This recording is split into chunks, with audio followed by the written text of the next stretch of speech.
नमस्कार विद्यार्थियों, बहुत बहुत स्वागत आप सभी का। हमने पिछले वीडियो में बात की थी एंजाइम क्रिया को प्रभावित करने वाले कारक। एंजाइम क्रिया को प्रभावित करने वाले कारक कौन कौन से थे? तापमान, पीएच मान, क्रियाधारों की सांद्रता, एंजाइम सांद्रता और अंतिम उत्पाद की सांद्रता। और एक बिंदु लिया था हमने एंजाइम निरोधक, जो महत्वपूर्ण था। दो प्रकार थे जिसके, प्रतिस्पर्धी निरोधक और अप्रतिस्पर्धी निरोधक। तो मैं आशा करता हूँ कि आपने अच्छी तरह से उनको पढ़ा होगा।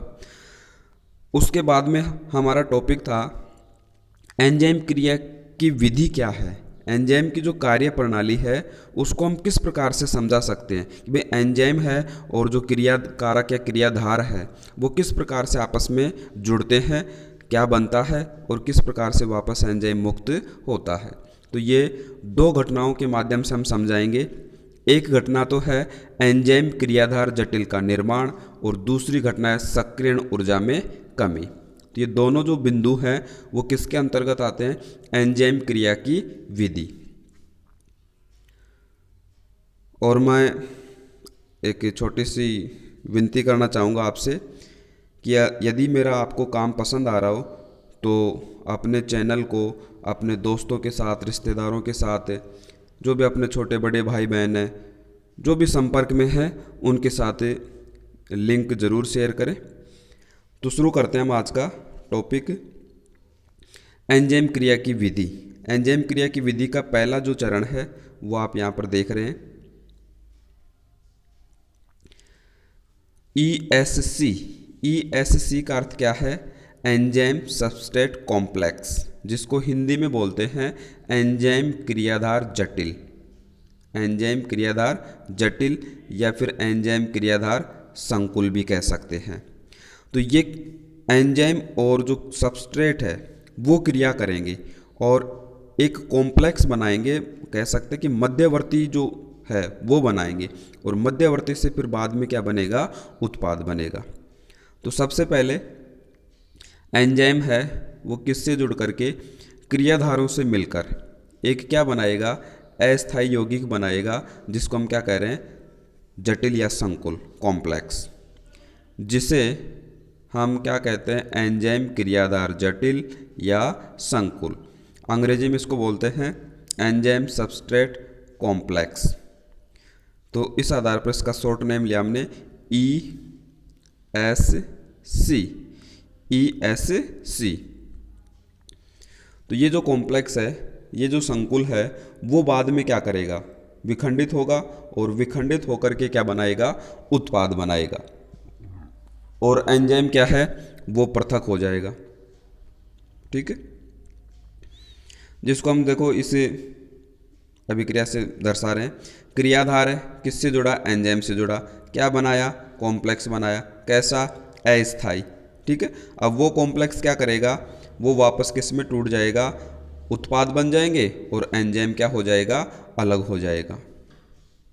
तो ये जो चरण है वो कहलाता है एंजाइम क्रियाधार जटिल का निर्माण या संकुल का निर्माण, ESC का निर्माण। ठीक है, कौन सा टॉपिक अपना? एंजाइम क्रिया की विधि, जिसमें पहला बिंदु है एंजाइम क्रियाधार जटिल का निर्माण। तो जटिल का निर्माण हो गया, शायद कोई समस्या नहीं होगी। फिर आगे बढ़ते हम।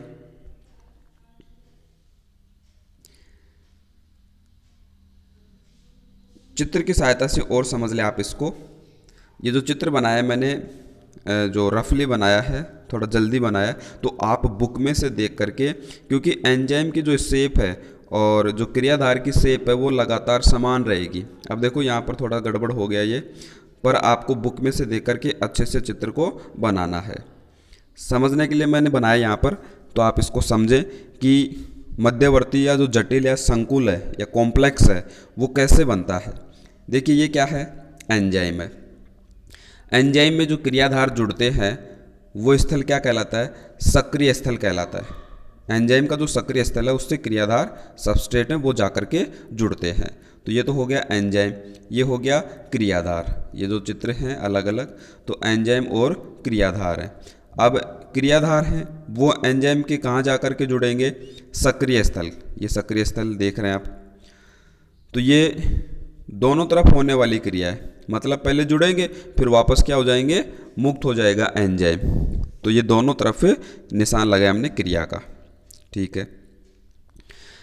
तो ये क्या था, एंजाइम, ये था क्रियाधार। अब देखो ये यहाँ पर फिट बैठ जाएगा, दोनों की शेप इस प्रकार से है कि एक दूसरे में फिट आएंगे। अभी चित्र में थोड़ा बहुत ये हो सकता है ऊपर नीचे, पर ये दोनों फिट आएंगे। तो ये जो कॉम्प्लेक्स बन गया, कॉम्प्लेक्स कैसे बना, एंजाइम प्लस कौन, क्रियाधार, और ये मध्यवर्ती सम्मिश्र बन गया, जिसी को हम क्या बोलते हैं, जो संकुल है, जटिल है या कॉम्प्लेक्स है। किसका, जटिल या कॉम्प्लेक्स, एंजाइम और क्रियाधार का, ठीक है। तो ये मध्यवर्ती है, ये स्थायी नहीं है, अस्थायी है। अब ये वापस से देखो, ये रिएक्शन दिखाई हमने, वापस से किस में टूट जाएगा, एंजाइम और उत्पाद में। तो ये पहला चरण है किसका, एंजाइम क्रिया की विधि का। किसका निर्माण हुआ, एंजाइम क्रियाधार जटिल का निर्माण।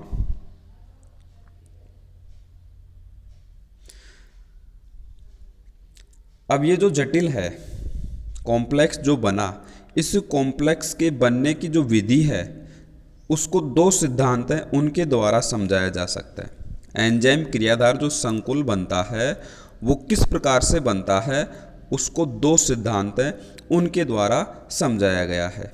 पहला सिद्धांत है ताला चाबी, चाबी को कुंजी भी बोलते हैं, तो ताला चाबी सिद्धांत है पहला। इसके प्रतिपादक कौन है, एमिल फिशर। एमिल फिशर ने क्या बताया कि जैसे एक ताला है वो उसी की चाबी से हम खोल सकते हैं, ठीक वैसे ही एक विशेष प्रकार का जो सबस्ट्रेट है, क्रियाकारक या क्रियाधार है, वो एक विशेष एंजाइम है, उसी की सतह से बंध बना सकता है। पहले हम पढ़ चुके हैं कि भाई एंजाइम है उसकी सतह पर क्या होते हैं, एक्टिव साइट होते हैं, सक्रिय स्थल होते हैं। उन सक्रिय स्थल है उनसे कौन जुड़ते हैं, क्रियाधार जुड़ते हैं। अब ऐसा नहीं कि कोई भी क्रियाधार जा कर के जुड़ जाएगा, जैसे एक विशेष ताला विशेष चाबी से खोला जाता है वैसे ये क्रिया है। इस कारण से इसको क्या नाम दे दिया, ताला चाबी या ताला कुंजी सिद्धांत। इसका भी हमने आरेख चित्र बनाया है। तो ये जो भी 2-3 चित्र आएंगे आज के वीडियो में, तो एक बार आप उनको बुक में ज़रूर देख लेना, क्योंकि इनका जो साइज है, जैसे देखो ये लॉक है, ये छोटा बन गया, यहाँ पर थोड़ा बड़ा, तो ये सब में समान है भाई, वही चाबी है वही ताला है, तो सभी जगह क्या होगा, इनका शेप समान होगा। तो ये आप थोड़ा सा ध्यान रखना। तो ताला चाबी सिद्धांत को हम चित्र द्वारा कैसे समझाएंगे कि मान लो ये एक लॉक है, ये की या चाबी है, की को हम क्या मान लेते हैं, एंजाइम, और लॉक है उसको क्या मान लेते हैं, सबस्ट्रेट, क्रियाधार, ठीक है। तो ये जो विशेष एक दूसरे के लिए बने हैं, तो ये ताला क्या हो जाएगा, खुल जाएगा, ठीक है। मतलब पहले तो मध्यवर्ती बना कॉम्प्लेक्स, फिर बाद में ये दोनों अलग अलग हो जाएंगे, एंजाइम अलग हो जाएगा और उत्पाद अलग हो जाएगा। तो इसको बोलते हैं एंजाइम क्रिया विधि का ताला चाबी प्रतिरूप या सिद्धांत। तो सिंपल सा अर्थ है इसका कि भाई एक विशेष ताला विशेष चाबी से ही खोल सकते, दूसरी चाबी से नहीं खोल सकते। वैसे ही एक विशेष एंजाइम है वो विशेष क्रियाधार से ही क्रिया कर सकता है। दूसरा जो सिद्धांत है, दूसरा सिद्धांत क्या कहता है, किसको समझा रहे हैं हम, एंजाइम क्रियाधार जटिल का निर्माण हो रहा है उसको समझा रहे हैं। तो एक तो किससे समझाया हमने, ताला कुंजी सिद्धांत से समझाया, और दूसरा है वो किससे समझा रहे हैं, प्रेरित आसंजन सिद्धांत। अब इनमें थोड़ा सा डिफरेंट है, पहले और दूसरे सिद्धांत में क्या डिफरेंट है कि पहले हमने क्या बताया ताला चाबी सिद्धांत में कि भाई विशेष खांचा होता है चाबी में, तो वो विशेष जो ताला है उसमें वो फिट आ जाती है। पर यहाँ पर थोड़ा सा अंतर है, क्या, पहले तो प्रतिपादक की बात कर लें हम, कौन है प्रतिपादक, कोशलैंड। इस सिद्धांत के अनुसार ये सिद्धांत क्या कहता है कि एंजाइम में पाए जाने वाले एक्टिव साइट, सक्रिय स्थल, वो दृढ़ नहीं होते हैं, मतलब वो ऐसा नहीं कि वो बदल ही नहीं सकते, दृढ़ नहीं होते। मतलब क्या हुआ, अर्थात ये सक्रिय स्थल है, ये सक्रिय स्थल प्रारंभ से क्रियाधार अणु की संरचना के पूरक नहीं होते हैं। मतलब शुरुआत में ये जो सक्रिय स्थल हैं वो इस प्रकार की शेप या संरचना के नहीं होते कि उनमें क्रियाधार है वो फिट आ जाए, ऐसा नहीं होते। लेकिन ये लेकिन महत्वपूर्ण है, जैसे ही क्रियाधार सबस्ट्रेट है, जैसे ही एंजाइम के संपर्क में आएगा तो जो सक्रिय स्थल है वो क्रियाधार के अनुपूरक हो जाएगा। अनुपूरक का मतलब पहले उसकी जो साइज या शेप थी वो क्रियाधार के अनुरूप नहीं थी, परंतु जैसे ही क्रियाधार एंजाइम के संपर्क में आया तो उसकी एक्टिव साइट है, सक्रिय स्थल है, उसकी संरचना किसके लिए अनुरूप हो गई, क्रियाधार के अनुरूप हो गई। इस कारण से देखो ये किसकी प्रेरणा से हुआ, क्रियाधार है उसकी प्रेरणा से हुआ। इस कारण से इसको क्या बोलते हैं, प्रेरित आसंजन सिद्धांत। थ्योरी में नहीं समझ में आया तो चित्र में अच्छी तरह से आपको समझ में आ जाएगा कि क्या कहना चाह रहा है ये। जैसे ये एक एंजाइम की संरचना है, ठीक है, तो ये भी चित्र आपको बुक में से बनाना है, क्योंकि यहाँ पर शेप और साइज का बहुत महत्वपूर्ण रोल है। अगर वो थोड़ा सा डिफरेंट हो गया तो फिर नंबर कटने की संभावना रहती है। तो देखिए ये एक एंजाइम है, ये बीच में इसका क्या है, यहाँ पर हमने दिखाया है वो सक्रिय स्थल है, और नीचे हमने किसको दर्शाया है, सबस्ट्रेट या क्रियाधार को, ठीक है। तो एक एंजाइम है, एक क्या है, क्रियाधार। अब अगर आप ध्यान से देखेंगे तो क्रियाधार की देखो संरचना किस प्रकार से, और जो एक्टिव साइट है, सक्रिय स्थल है, उसकी देखो ये गोल सी संरचना है, इसकी ये लंबी सी संरचना है। मतलब दोनों की संरचना एक दूसरे में फिट बैठने लायक नहीं है, ठीक है। परंतु जैसे ये इसके पास में आया, क्रियाधार जैसे ही किसके पास में आया, एंजाइम के पास में आया, तो क्या हुआ, देखिए ये जो शेप थी, पहले देखो गोल गोल गोल दिख रही है ये शेप आपको, बाद में देखो ये लंबी हो गई इस प्रकार से। तो इसका अर्थ क्या हुआ कि पहले से ये इसके अनुरूप नहीं थी, परंतु जैसे ही क्रियाधार इसके संपर्क में आया तो ये जो संरचना है वो किसके अनुरूप हो गई, क्रियाधार के अनुरूप हो गई, क्रियाधार की प्रेरणा से। इसलिए इसको बोलते हैं प्रेरित आसंजन सिद्धांत, ठीक है। तो एंजाइम और क्रियाधार है, जब दोनों मिलेंगे तो क्या बन गया, एंजाइम क्रियाधार मध्यवर्ती सम्मिश्र, जिसको कॉम्प्लेक्स बोलते हैं, जटिल बोलते हैं, संकुल बोलते हैं। और इसी के बारे में हम बता रहे हैं, किसके बारे में बता रहे हैं भाई, एंजाइम क्रियाधार जटिल कैसे बनता है, उसको एक तो ताला चाबी सिद्धांत से समझाया हमने, और दूसरा किससे समझाया, प्रेरित आसंजन सिद्धांत, ठीक है। अभी कॉम्प्लेक्स तो बन गया, उसके बाद में क्या होगा, कॉम्प्लेक्स है वो वापस से क्या करेगा, टूटेगा। देखिए ये बनाया हमने ए बी और सी, कॉम्प्लेक्स है वो वापस से टूट जाएगा, तो क्रियाधार तो अलग हो गया और एंजाइम अलग हो गया। और देखिए जो शेप थी पहले जैसी वो शेप वापस से हो गई। तो केवल कॉम्प्लेक्स बनाने के लिए ये संपर्क में आए, उसकी प्रेरणा से ये सारा कार्य हुआ, तो इसलिए इसको बोलते हैं प्रेरित आसंजन सिद्धांत, ठीक है। तो एक बार पुनः हम वापस से देखते हैं क्या पढ़ा हमने अभी। जो एंजाइम की क्रिया विधि है उसको दो बिंदुओं से समझा रहे हैं। एक तो कॉम्प्लेक्स का निर्माण, पहला बिंदु, ठीक है। कॉम्प्लेक्स किस प्रकार से बनता है, उसको दो सिद्धांत, ताला चाबी सिद्धांत और दूसरा प्रेरित आसंजन सिद्धांत से हम समझा सकते हैं कि भाई कॉम्प्लेक्स कैसे बन रहा है। एंजाइम की क्रिया विधि को समझाने के लिए दूसरा बिंदु है सक्रियण ऊर्जा में कमी। तो पहले तो हमें यह पता होना चाहिए कि सक्रियण ऊर्जा कहते किसे हैं। तो सक्रियण ऊर्जा की परिभाषा है कि क्रियाधार हैं जो सबस्ट्रेट हैं, एंजाइम से अभिक्रिया करेंगे, क्रियाधार के अणुओं को अभिक्रिया के लिए सक्रिय करने के लिए आवश्यक जो ऊर्जा है उसको क्या कहते हैं, सक्रियण ऊर्जा। कि भाई कोई भी क्रियाधार है वो अभिक्रिया करेगा, और अभिक्रिया करने के लिए आप केमिस्ट्री में पढ़ते हैं कि ऊर्जा क्या हो सकता है, तो उसको अभिक्रिया के लिए सक्रिय करने के लिए जितनी ऊर्जा चाहिए वो ऊर्जा क्या कहलाती है, सक्रियण ऊर्जा। अब टॉपिक अपना सक्रियण ऊर्जा में कमी। तो सक्रियण ऊर्जा में कमी कैसे होगी, एंजाइम की सहायता से।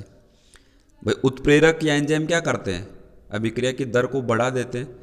अब बढ़ाएंगे कैसे, क्योंकि सक्रियण ऊर्जा को वो कम कर देंगे। तो अभिक्रिया जैसे मान लो पहले 10 सेकंड में हो रही थी, तो अब कितने सेकंड में हो जाएगी, 5-6 सेकंड में हो सकती। तो एंजाइम इस सक्रियण ऊर्जा को क्या करते हैं, कम करते हैं। और कम करते हैं उसको समझाने के लिए हमने यहाँ पर एक आरेख बनाया है, किस प्रकार से कम करते हैं।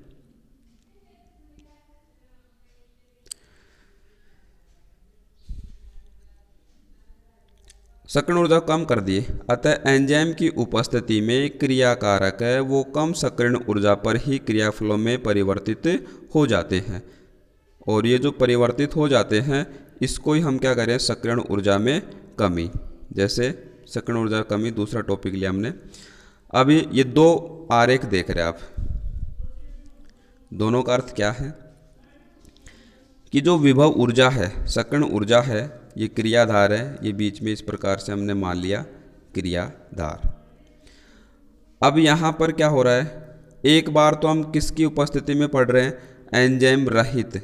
जब एंजाइम नहीं है तो सक्रियण ऊर्जा क्या है, ज़्यादा है। देखो ये वाली दर्शाई हमने, ये ऊर्जा क्या है, ज़्यादा है। और जब एंजाइम की उपस्थिति में क्रिया करवाते हैं तो सक्रियण ऊर्जा देखो क्या हो गई, कम। ये वाली जो ऊर्जा है वो कौन सी है, एंजाइम की उपस्थिति में सक्रियण ऊर्जा। तो जो अभिक्रिया की दर है वो इस प्रकार से है कि पहले एंजाइम उपस्थित नहीं था तो सक्रियण ऊर्जा क्या थी, ज़्यादा थी। फिर हमने एंजाइम की उपस्थिति में क्रिया करवाई तो सक्रियण ऊर्जा क्या हो गई, कम हो गई। ठीक है, तो इस आरेख को भी आप बुक में से देख करके अच्छे से बनाएंगे। 2-3 डायग्राम आए अपने, दोनों तीनों डायग्राम है, उनमें शेप और साइज, भाई एंजाइम है और सबस्ट्रेट है, उनकी शेप एंड साइज का ध्यान रखना है। और उसको बनाने के लिए आप बुक की सहायता ले सकते हैं। तो अपना कार्य आपको पसंद आ रहा है तो आप अपने दोस्तों के साथ शेयर करें, और ज़्यादा से ज़्यादा अपना इसको लाइक कमेंट शेयर जो भी कर सकते आप करें।